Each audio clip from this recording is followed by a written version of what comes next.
Naitwa Jacqueline Charles, ni mchumi kutokea Idara ya Utafiti na Mipango, Mamlaka ya Mapato Tanzania. Wewe mbunifu, na hivi ndio vipengele 6 ambavyo unatakiwa uvizingatie ili wazo lako liweze kushinda. Eneo la kwanza ni kupanua wigo wa kodi kwa kuingiza na kutambua shughuli zote za kiuchumi ambazo ziko nje ya mifumo ya kodi.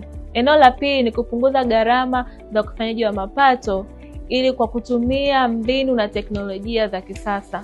Eneo la tatu kwa kutumia teknolojia za kisasa kama vile akili mnemba yani AI, data kubwa yani big data na blockchain ili kuweza kuboresha utawala wa kodi. Eneo la 4 ni kutatua migogoro ya kodi ili kuweza kuwa ya haraka zaidi na ya kuaminika zaidi. Eneo la 5 ni kuimarisha huduma za kikodi za kidijitali kuzifanya kuwa za haraka zaidi na rafiki kwa watumiaji.